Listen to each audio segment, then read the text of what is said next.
MP board कक्षा 11वीं वाले सभी बच्चों का यहाँ पर गणित विषय का जो प्रश्न पत्र है पूरा का पूरा पेपर और उसका सॉल्यूशन मेरे द्वारा यहाँ पर बताया जा रहा है। तो सभी बच्चे इस क्वेश्चन पेपर को ध्यान से देखेंगे और एक भी क्वेश्चन आप मिस ना करें।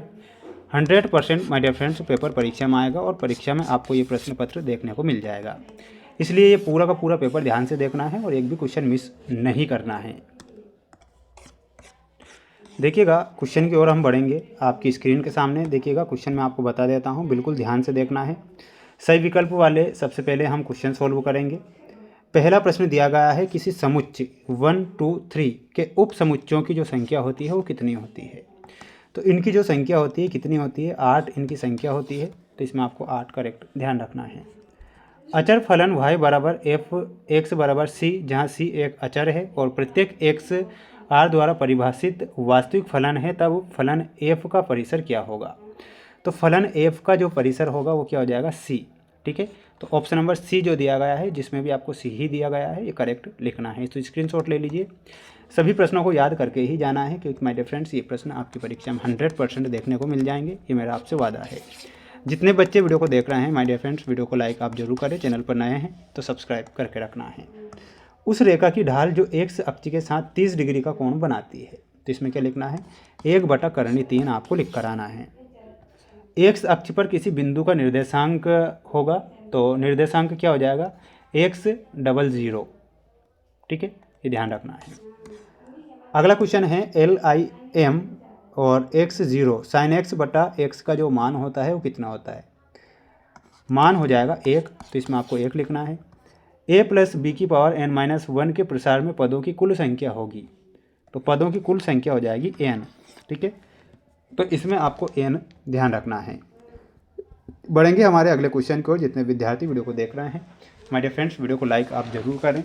चैनल पर नए हैं तो सब्सक्राइब करके रखना है, क्योंकि आपको जो क्वेश्चन पेपर मेरे द्वारा बताया जा रहा है ये आपकी परीक्षा में आएगा।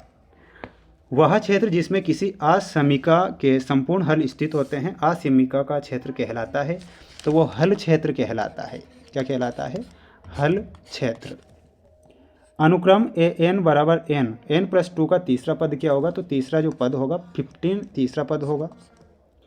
एक्स अक्ष और वाई अक्ष दोनों एक साथ मिलकर एक तल बनाते हैं, उस तल को क्या कहते हैं। तो उस तल को कार्तीय तल के नाम से जाना जाता है। तो यहाँ पर आप क्या लिखेंगे, उसे कहा जाएगा कार्तीय तल। ठीक है, कार्तीय तल लिखना है। यदि ए और बी परस्पर अपवर्जी घटनाएं हैं तब पी ए या बी बराबर क्या हो जाएगा, तो बराबर में आपको लिखना है और वो हो जाएगा, यहाँ पर ध्यान देना है, पी ए + पी बी। ठीक है, ये आपको लिखना है, स्क्रीनशॉट ले लेना है तुरंत। माध्य से विचलनों के वर्गों का माध्य कहलाता है, तो वो क्या कहलाता है, प्रसरण कहलाता है। तो यहाँ पर आपको प्रसरण लिखना है। यदि NC8 बराबर NC8 हो तब n बराबर कितना होगा, n बराबर हो जाएगा प्यार विद्यार्थियों 17 आपको यहाँ पर लिखना है। अगला क्वेश्चन देख लीजिए जल्दी से, इसलिए आंसर बता रहा हूँ, समय कम है, पेपर पूरा है जो मैं आपको बता रहा हूँ। i⁻18 का मान 1 होता है। कितना होता है, 1 होता है, ये गलत बताना है। बिंदु 605 XZ तल में स्थित होते हैं, ये सत्य लिखना है। फलन f का परिसर f के प्रतिबंधों का समुच्चय होता है, ये सत्य लिखना है। रेखा 4x + y - 5 बराबर 0 की ढाल -4/5 है, ये गलत होगा। प्रसार के पदों के गुणांकों का व्यवस्थित क्रम पास्कल त्रिभुज कहलाता है, ये बिल्कुल सत्य है। साइन 765 डिग्री का मान 1/2 होता है, ये सत्य लिखना है। ठीक है, तो आप सभी बच्चे स्क्रीनशॉट ले लीजिएगा जल्दी से और सभी प्रश्नों को याद जरूर करके जाना है, क्योंकि प्रश्न परीक्षा में आएंगे और एक भी क्वेश्चन आपका बाहर नहीं होगा, इसलिए पूरा का पूरा ये पेपर देख कर ही जाना है। साइन 2θ का मान कितना होता है, तो इसमें आपको ऑप्शन नंबर जी से मिलाना है। यहाँ पर देखिएगा, इससे मिलाना है आपको 2tan θ/1 + tan²θ।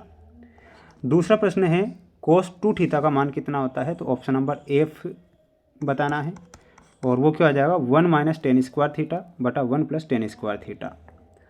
tan 2θ का मान आपसे पूछा है, तो इसमें आपको मिलाना रहेगा। देखिएगा 2tan θ/1 - tan²θ। चौथा देखिएगा d/dx sin x में क्या हो जाएगा, ऑप्शन नंबर बी हो जाएगा cos x।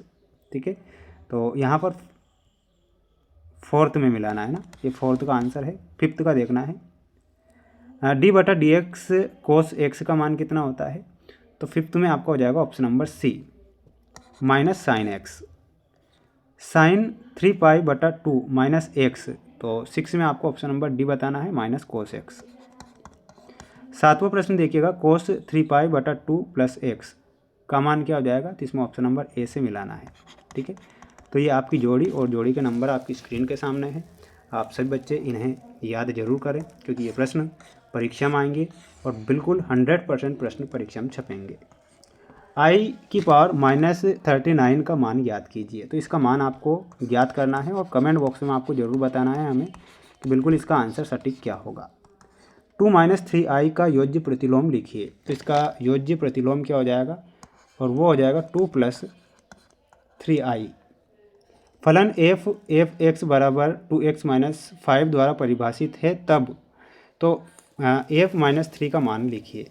तो इसका मान हो जाएगा 11। असमीका 4x + 3 6x + 7 का हल लिखिए। तो हल हो जाएगा x < -2। गुणोत्तर श्रेणी 8/9 4/3 2 का जो 10वां पद होता है कितना होता है? तो फिफ्थ में आपको 10वां पद बताना है और वो हो जाएगा 2887/64। दो रेखाएं जिनकी ढाल m1 और m2 है लंबवत, तो m1 + m2 का मान कितना होगा? तो इसका मान हो जाएगा -1। तो इसमें आपको -1 लिखना है। सभी स्टूडेंट्स इसका एक स्क्रीनशॉट ले लें अच्छे से। इसके बाद बढ़ेंगे अगले क्वेश्चन की ओर। अगला क्वेश्चन है आपका 7वां क्वेश्चन है, यदि किसी घटना ए की प्रायिकता 2/11 है तो घटना ए माइनस नहीं की प्रायिकता क्या होगी? तो इसकी प्रायिकता क्या हो जाएगी? और वो हो जाएगी 9/11। ठीक है, तो 9/11 प्रायिकता के रूप में लिखना है। सभी स्टूडेंट्स को ये जो सेट पेपर बताया है ये सेकंड सेट पेपर बता चुका हूँ। सभी स्टूडेंट्स चैनल को सब्सक्राइब करें। तीसरा सेट पेपर भी बहुत जल्द आ रहा है। मिलते हैं नेक्स्ट वीडियो में।